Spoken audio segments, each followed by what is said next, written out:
Hey, friends. We're about to get started with the annual meeting portion of our event today. And just to give you a sense of how things are going to unfold, we've got some annual meeting business to tend to. I mean, nothing that you have to vote on, I assure you. But just to share with you. And then at 12:30, a little after 12:30, we'll jump into the usual forum. So good afternoon, everybody. And welcome to our 2021 annual meeting, sponsored generously by our friends at Ulmer & Byrne.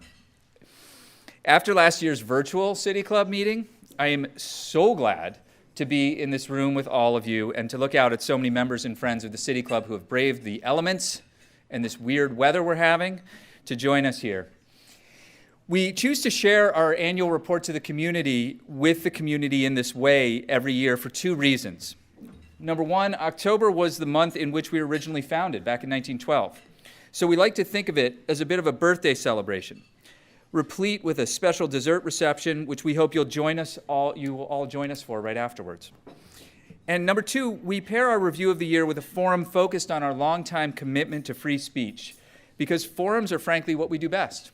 They are the heart of how we serve the community and really the best demonstration of our work. So let's get things started. To open the annual meeting portion of the afternoon, please join me in welcoming the president of our board of directors, Kristen Baird Adams.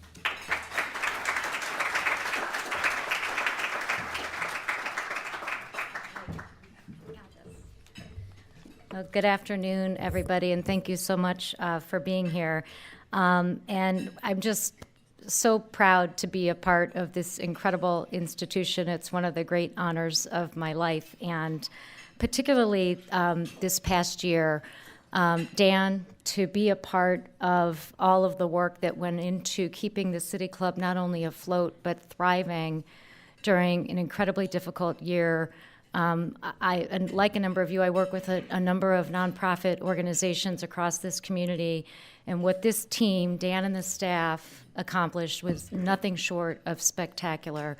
We maintained access, and we kept civil dialogue on the most critical issues of our time at the forefront. So, Dan, to you and the team, thank you for all that you did and continue to do. I also wanted to extend our gratitude to my fellow City Club board members of the board of directors of the City Club. A number of you, I think, are here today. And again, like the staff, the contributions of the board were really stellar. Many, many hours of strategic counsel and insight on topics and issues that, quite frankly, none of us had faced previously, at least not at the intensity that we did this last year and a half. So thank you all for the incredible work that you did, in addition to the day job that we all have, and that's continuing our fundraising efforts that are absolutely essential to keeping the City Club alive and well. I would just for a moment like to ask anyone who has ever served on the City Club board, maybe currently serves on the City Club board or our foundation board, to please stand and be recognized.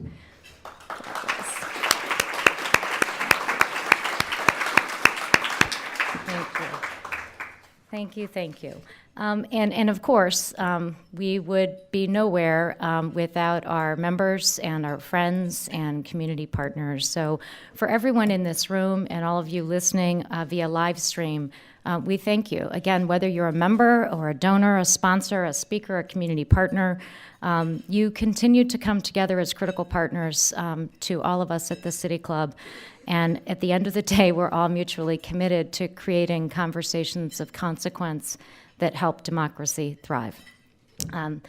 Please note that in our effort, Dan mentioned obviously it's our annual meeting, and in our effort to go green, this year's annual report is in fact digital. And you all, for those of you in the room, should have at your table a card that has a QR code. And we would invite you to scan that and take a closer look at all of those who came together this past year to help sustain and, quite frankly, strengthen the City Club. Corporations, nonprofits, foundations, and individual donors who contributed $500 or more are noted in the report, as well as community partners, members, and many more. From the bottom of our hearts, we appreciate every single one of you. Your contributions obviously directly support the impact of City Club programming and allowed us to present 100% of our forums this year free to the public last year. That's right, free, 100% of our programs. In a year like no other, we're especially grateful to all of you who stood with us and allowed us to continue to do the good work that this institution does every day. So with that, thanks to all of you, and I'm going to hand it back to Dan.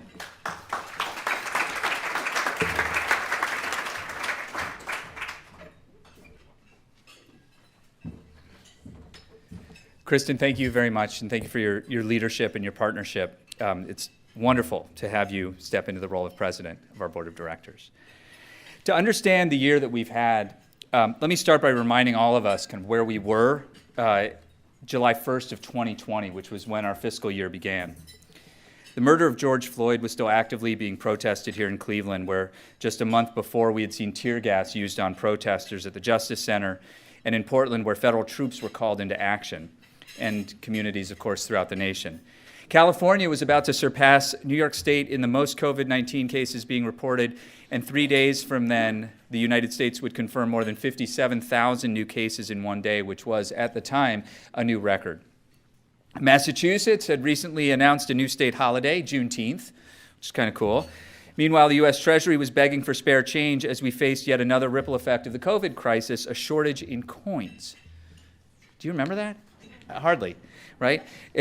Summer vacations were being canceled, and the new summer pastime was building a patio, installing a trampoline, or getting a dog. According to reporting by Seth Richardson of Cleveland.com, polls showed Biden and Trump neck and neck in Ohio as the presidential campaign heated up, and minor league baseball canceled its season, and Cleveland's Major League Baseball team announced a potential name change. How far we've come in just a year.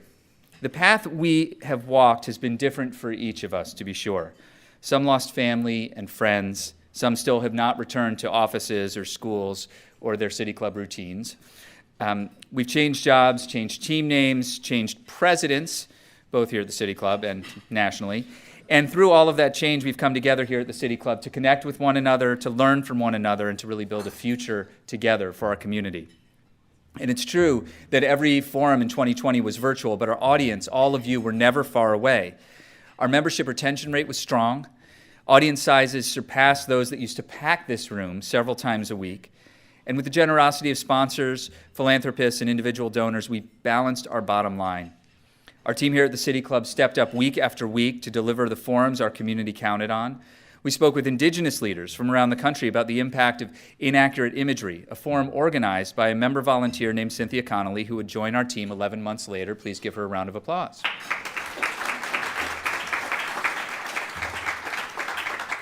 We spoke with each of the candidates who are running for mayor of Cleveland. We spoke with Catherine Gund about her vision for philanthropy. We held a debate on whether the Electoral College should be abolished. We learned about the state of anti-Semitism in America. We received an urban planning masterclass from the former mayor of Bogota and talked about reimagining our own communities, our parks, and public housing. Our Youth Forum Council showed us how they City Club by planning and executing 5 of their own City Club forums.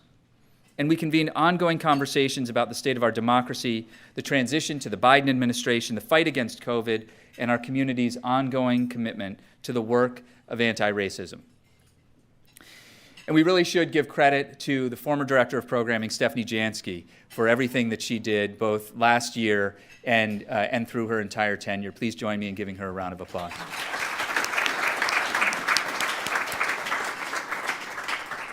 Beyond the ingenuity that it took to pivot to our virtual forums, we strove to innovate in new ways as well, designing programs that demonstrated our commitment to strengthening democracy in a year that strained every truth we thought we knew about our republic.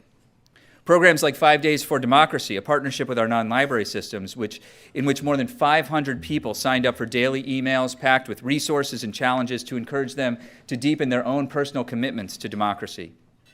We partnered with Oberlin's David Orr and his colleagues, as well as Northwater Partners, to produce Democracy Unchained, a series of 11 conversation-based episodes focusing on different aspects of what it will take to strengthen and steward American democracy. That series brought together more than 90 voices, including people like Michael Eric Dyson, Bishop Michael Curry from the National Cathedral, the Reverend Canon Kelly Brown Douglas, former Acting Attorney General Sally Yates, David Brooks, the New Yorker's Jill Lepore, historian Tim Snyder, and many others, found an audience of literally hundreds of thousands across the country. And by the time the harrowing Capitol assault of January 6th had occurred, we knew that our work was essential in ways we might never have imagined.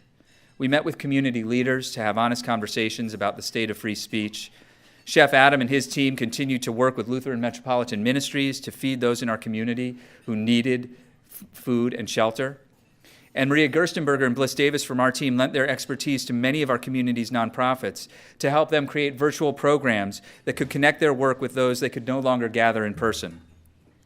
And all of this work was made possible thanks to the unwavering support of 73 corporate and nonprofit partners, 745 individual members whose participation and contributions were the foundation of our success, and so many others.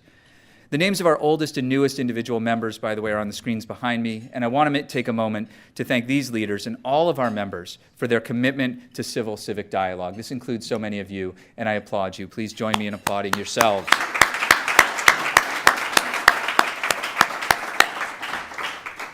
I also want to thank a special group of members, those in our philanthropy circle. These members have distinguished themselves through their generosity, having made financial contributions to the City Club in the past year far in excess of their standard membership dues. We thank you all for your generosity as well. It was a year like no other. If you had told me on July 1st, 2020, that even though things were going to get really, really hard, somehow we were going to make it through and emerge even stronger, I'm not sure I could have imagined the path that would end up here. Here we are, though, together with you and all of us with a deeper appreciation for the many ways the City Club strengthens democracy by providing a place where we can come together to dream, to challenge, to amplify the ideas and visions that help sustain a healthy, civically engaged community. However you've been joining us in recent months or over the past year and a half, whether you're downtown or tuning in from the comfort of your office, your classroom, or your home, we look forward to another year of listening and learning from each other. Week by week, conversation by conversation, all of us are together building a stronger and more resilient community. Before I close, I realize that I have the privilege of delivering this report this year, but I do not do the work alone. I would like to take a moment to recognize my colleagues, the rest of the City Club staff, and along with City Club members and partners who volunteer and serve on committees. Their involvement makes our programming richer and more relevant and more important to all of us. So today we celebrate freedom of speech, City Club style, with a classic Friday forum featuring an author and a leading thinker on disinformation and its impact on democracy. We are thrilled to have Nina Jankowicz with us today. She's right here, and we'll be starting the formal forum in a moment. But in this new year, we invite you to join us in recommitting yourself along with your neighbors and your friends and all of us to these ideals that are part of our institutional DNA: dialogue, diversity, and democracy. And understanding that our community's strength is our own strength, and a belief that by coming together and participating in conversation, we can and do, in fact, strengthen democracy and actually make common ground easier to find, as rare as it feels it is sometimes. We are grateful for your ongoing commitment to civil-civic dialogue and for sticking with us over this past year. We hope you will join us after the forum for a reception with the City Club, with members and board and staff to toast all that's been accomplished and recommit ourselves to accomplishing together everything we hope to do in the year ahead. Our forum will be starting in a few moments, so if there's someone at your table that you haven't yet introduced yourself to, take care of that, please. And you've got about 6 or 7 or 8 minutes, although I think Cynthia's going to do some housekeeping in a couple minutes. But for now, the annual meeting is adjourned.